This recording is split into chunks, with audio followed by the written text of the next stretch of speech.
Dobar dan, dragi prijatelji, ljubitelji književnosti i pisane reči. U današnjem segmentu 3 minuta za književnost bavit ćemo se narodnom baladom Hasanaginica. Ima već nekoliko snimaka o tumačenju ove narodne balade, mogu se naći na YouTube-u i to su dosta dobra tumačenja, ali evo ja sam htela, u stvari to su dobra tumačenja data iz savremenog ugla, ali sam ja htela još jednom da pročitam ovu pesmu i da je zajedno rastumačimo stih po stih i da dodam još neke informacije do kojih sam došla pregledajući neke kritičke tekstove koji se tiču Hasanagenice. Šta je to toliko posebno u ovoj narodnoj baladi da je ona zainteresovala skoro celu evropsku javnost za sebe i probudila interesovanje kod mnogih poznatih pisaca onog doba da je prevedu i predstave svojoj publici. Dakle, Hasanaginica je narodna balada sa tužnim krajem koja je nastala između 1646. i 1649. godine u Imotskoj krajini. Prenosila se sa kolena na koleno sve dok je 1774. nije zapisao italijanski pisac i etnograf Alberto Fortis na pismu koje je zasnovano na boharčici, što je jedna vrsta slovenačkog dijalekta. Prvi put je objavljena u njegovoj knjizi Putovanja po Dalmaciji i od tog trenutka počinju da se nižu prevodi ove pesme kao i tumačenje ove pesme na raznim svetskim jezicima. Ova pesma je posebno i balada, posebno je zapala za oko Geteu i on ju je i preveo i vrlo često tumačio i bavio se i razmišljao o ovoj baladi, o poruci koju ona nosi i o radnji koja se u njoj dešava. I naravno o tome postoje takođe kritički tekstovi. Uz to, posle od Geteovog prevoda prevodio je i Walter Scott, prevodio je Puškin i tako dalje. U Srbiji se ovo smatra delom srpske književnosti, u Hrvatskoj hrvatske, a u Bosni se smatra bošnjačkom baladom. Zapravo celo ovo područje uticalo je na nastanak ove pesme. Balada je tužna i Geteu je najpre i preveo kao tužnu pesmu. Može se meriti sa nekim od najtužnijih Šekspirovih tragedija. Govori o tragičnoj sudbini plemenite žene koju muž bezdušno tera zbog toga što od stida nije mogla da dođe i da ga obiđe i vida mu rane dok on boluje u gori Zelenoj.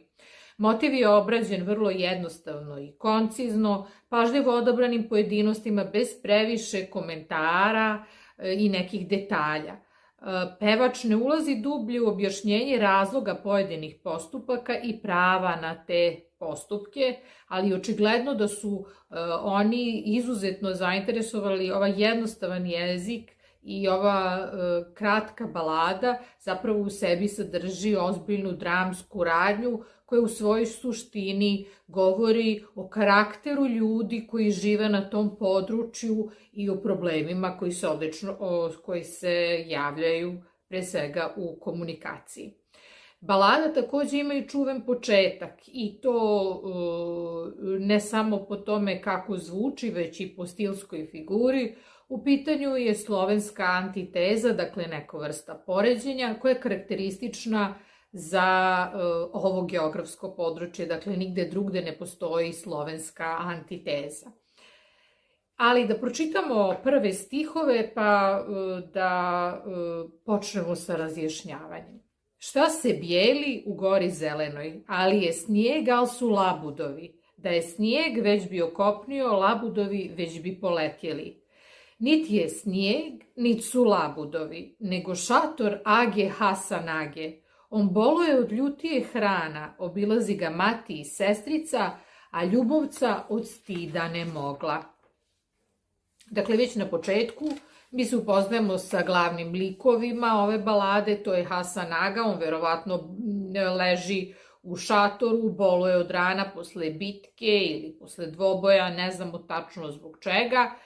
I njega posećuju, dakle, majka i sestra, ali njegova žena ne dolazi u posetu zbog stida, a zapravo već od početka potrebno je reći da pesmu tumačimo u odnosu na tradicionalno društvo u kome oni u tom vreme žive i koje na neki način zabranjuje ženi da ona odlazi sama od kuće, da boravi van kuće sama, pa samim tim i da sama dođe kod muža, a sa druge strane već na početku govori i o jednoj drugoj karakteristici, a to je da je muž ni u jednom trenutku ne poziva da joj šalje pismo ili da joj kaže dođi da me posetiš, već on samo mentalno beleži kako ona nije došla da ga poseti kada je on bio bolestan. Naravno, on verovatno u sebi misli u toj bolesti, kako je to mogu da dođu majka i sestra, zašto ona ne može, iako su možda njih dve mogle doći zajedno, a ona ne može da dođe sama, bez pratnje i tako dalje. I sad, čim mu je bilo bolje, kaže, kad li mu je rana bolje bilo, on poruči vjernoj ljubi svojoj. Ne čekaj me u dvoru bijelome, ni u dvoru, ni u rodu momu. Još je jadna u toj misli stala, jeka stade konja oko dvora, tad pobeže Hasanaginica da vrat lomi kulin iz penđere. Za njom trče dvije ćere djevojke. Vrati nam se, mila majko naša, nije ovo babo Hasanaga, već Dajđa Pintorović beže. Dakle, u ovim stihovima mi saznajemo vrlo brzo da je Hasanaginica zapravo majka dve ćerke i dva sina koji su već skoro odrasli, ali i malog sina koji je još u kolevci, da tako kažemo. I do nje stiže glas da nju Hasanaga tera i tim povodom njoj se učini da čuje korake konja koji dolaze i već se uplaši, ona hoće da skače kroz prozor. To samo govori o količini straha koju ona osjeća u odnosu na Hasanagu, vjerovatno ga poznaje već posle toliko godina, a on, čovjek bi pomislio, eto, preživeo je, ništa mu se nije desilo, osjeća se bolje, doći će radostan kući, proslavit će sa ženom i decom. Međutim, on na to kaže, beži iz moje kuće, on joj se na neki način sveti zato što nije došla da ga poseti kada je on smatrao da je trebalo to učiniti. Inače, govorimo o feudalnoj turskoj aristokratiji, o bogatoj feudalnoj klasi u to vreme, bogatim veleposjednicima, ali to nije ono zbog čega je, dakle, ova pesma ne govori o razlici između klase ili o bogatima i siromašnima, već govori o nerazumevanju i o običajima u patrijarhalnoj sredini. Pojavlja se još jedan lik, to je Beg Pintorović, brat Hasanaginice, i on dolazi sa knjigom kod svoje sestre. Znači, on pošto je uvreda to što oni vraćaju ženu kući, on dolazi sa knjigom, verovatno da je rastumači da prema pravu, on ima pravo da se razvede od nje i da je pošalje kući, deca ostaju kod njega. I ona i sama kaže kakva velika sramota, on me tera od moje dece i treba da idem kući. Međutim, Beg Pintorović uzme knjigu i očigledno prema knjizi ona ima pravo ponovo da se uda. Iako ga Hasanaginica moli da je zadrži, da ostane u kući svog brata, on ne prihvata tu njenu molbu, očigledno želi da spere ljagu i u pitanju je verovatno i neko dostojanstvo sa svoje kuće, dakle vraćena je sestra kući i on kaže u redu, evo da vidimo ko će dalje da te prosi. I tu ona nije mnogo čekala, za svega nedelju dana došlo je nekoliko prosaca, a najviše je prosio imotski kadija koji je još imućniji i bogatiji od njenog muža. Međutim, sestra uprkos tome moli brata da je on ne da. Dakle, ona pokušava da objasni da je vezana za decu, da prema njima ima emocije, možda se i nada da će je muž pozvati nazad i moli brata da je ne udaje dalje, međutim brat ne ispunjava ovu njenu molbu i pošto ipak mora da se uda, ona moli svatove i svog budućeg muža da kada budu prolazili pored njene kuće, ona nosi debeo veo tako da njena deca ne mogu da je prepoznaju.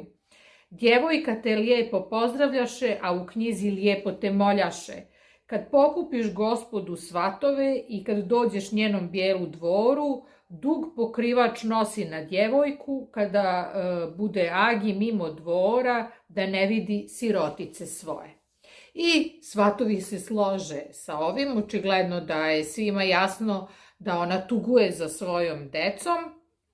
I sad dolazi dan venčanja, svi su spremni, ide svatovska povorka, a ispred njene kuće nju čekaju dva sina koje pozovu da uđe kod njih i da užina, iako se nalazi u svatovskoj povorci.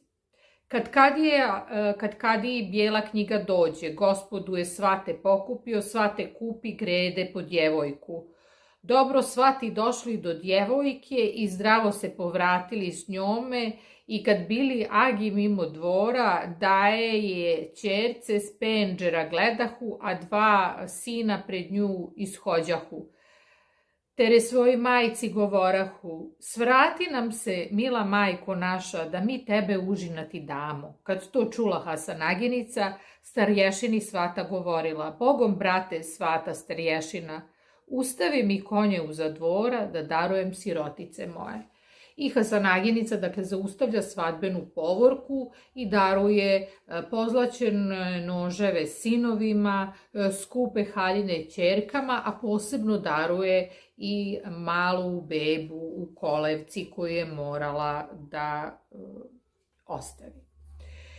I sada, dakle, dolazi do kulminacije dramske radnje i ovde mnogi kritičari i naši i oni koji se bave proučavanjem književnosti zapravo su zastali zato što kažu ovako, da li je Hasan Aga nju pozvao da se vrati time što je dozvolio svojoj dvojici sinova da izađu i da je pozovu da dođu u dvorac, iako to nigde eksplicitno nije navedeno u tekstu, ili su sami sinovi rekli idemo da pozdravimo našu majku, a on im dao odobrenje na to. I kako oni sad tu verovatno stoje, mi ne znamo da li se ona odlučuje, da li će da uđe ili ne, verovatno neće. Međutim, Hasan Aga ne gubi priliku da ipak izgovori rečenicu hajte amo sirotice moje, kad se neće smilovati na vas majka vaša srca kamenoga.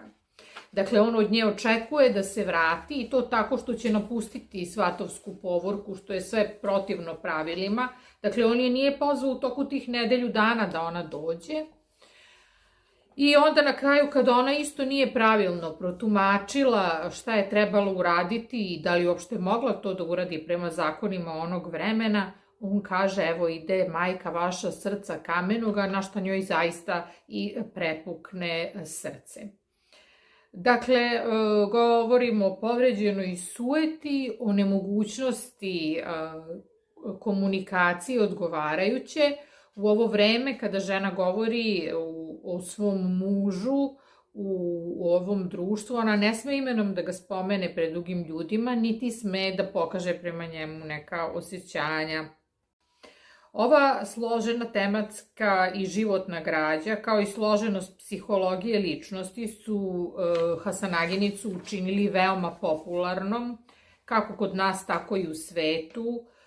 Često je interesovala i one koji se bave pozorišnom umetnošću,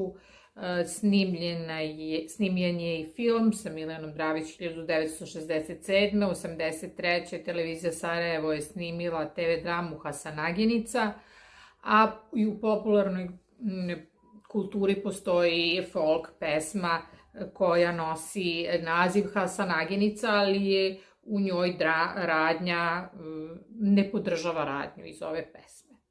Ono glavno što nisu mogli da shvate u Evropi u ono vreme jeste, i ono što je njima bilo potpuno nepojmljivo, jeste položaj i odnos, ne samo položaj, nego odnos, međusobni odnos između supružnika u istočnjačkoj porodici, odnosno kod Muhamedinaca. Njen uloga žene je sasvim drugačija od uloge žene u zapadnoj Evropi i ona mora da bude sramežljiva, naročito pred svetom i tako dalje i tako dalje. I oni svi su se složili da iako između supružnika postoji ljubav, oni ne uspevaju da se sporazumeju niti da jedno drugom oproste na neki način. Moguće je da ovo nije bio izolovani primer u ono vreme ili pre toga. Sigurno da je bilo još takvih primera i te žene su se sigurno i preudavale, ali verovatno da nije svakoj prepuklo srce na reči muža. Tako da to je ono što je fasciniralo Getea na neki način. On je toliko pažljivo prevodio ovu pesmu da je razmišljao kako će prevesti na nemački svaku reč Hasanaginice da dočara značenje. Samu Hasanaginicu je preveo kao frau. Ja nisam veliki stručnjak za nemački, ali dakle on se time bavio, tumačio ovu pesmu, kako da on je prvi preveo kao tužnu pesmu i zadržao je u nekoj zbirci svojih radova i u drugom i u trećem izdanju. To je jedna od pesama koju se on najviše divio po tome kako je zapisana je krajem 17. i početkom 18. veka i kako spoljašnji, on je zadržao spoljašnji oblik stiha i u prevodu, epsko ruho i uopšte smatrao je ovo za jednu od najboljih primera narodne pesme. U njegovom prevodu ova pesma je štampana u mnogim antologijama, tako je stigla i do Valtera Scotta koji je preveo. Kao što sam rekla, na ruski ju je preveo Puškin i to 1835. i uključio u svoju antologiju pesme zapadnih Slovena. Dakle, Geteov prevod je objavljen 1778. u Narodnim pesmama, a kao što sam i rekla, 1789. on je unosio u svoje izdanje, u izdanje svojih dela i tu je zadržava i u drugom i u trećem izdanju.